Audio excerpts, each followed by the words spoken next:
Hi, Andrew here, and I want to talk about the children. Why the children instead of my children? Because after all the last couple videos, I've been taking Premier Jellyfish to task for the damage that he's doing to my children. But it's not just my children, it's the children.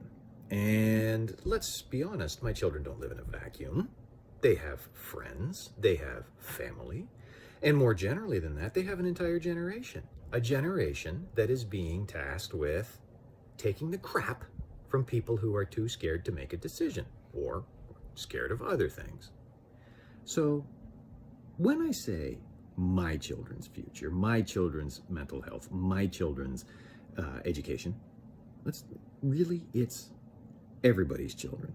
It's an entire generation of Ontario, Canadian, North American, Western, worldwide children who are having the problems of the generations dumped on them.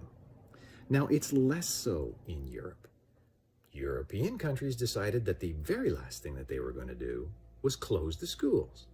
Premier Jellyfish, well, lockdowns and closing the schools are his go-to move. Screw the children. They don't need a future. Children are resilient, aren't they? Well, yes, they are. But if your policy depends on the resilience of children, you're a monster. You are making choices, choosing deliberate choices, choosing to damage the children in the hopes that their resilience will get them over it. Because a boomer generation of cowards, moral and physical cowards, so terrified that they might go to meet their maker 6 months earlier than scheduled, is downloading their fears, their problems onto my children's generation, onto the children. Monsters. I will grant that children are resilient. But why should the children bear the brunt of this? They, in the words of that awful Whitney Houston song, are the future. There is no future without the children. Damage them, damage the future. You know, we are still paying the price economically, culturally, politically for the damage that was done to the children of the Great Depression. In different ways, in different countries, but a very simple, broad-based example. Here in North America, Canada, and the United States, our policies in recession are based around unemployment. We fear unemployment because of the soup lines and the men riding the rails and the difficulties of men finding jobs and feeding their families in the Great Depression. In Germany, they are terrified of inflation. The hyperinflation of the Weimar Republic has scarred the German people to the point that they will accept a structural unemployment rate probably double what we would take in Canada or the United States, as long as inflation remains under control.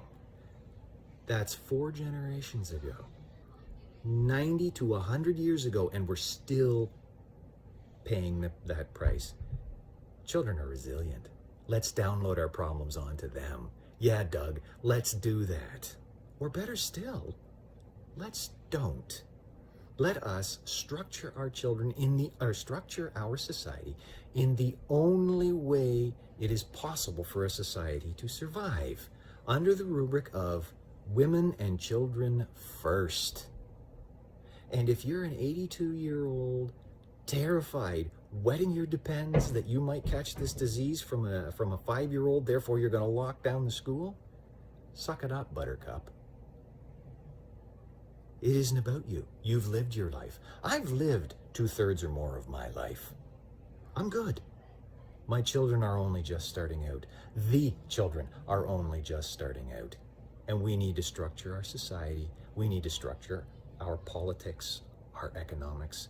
We have to do this for their futures, not for our presents.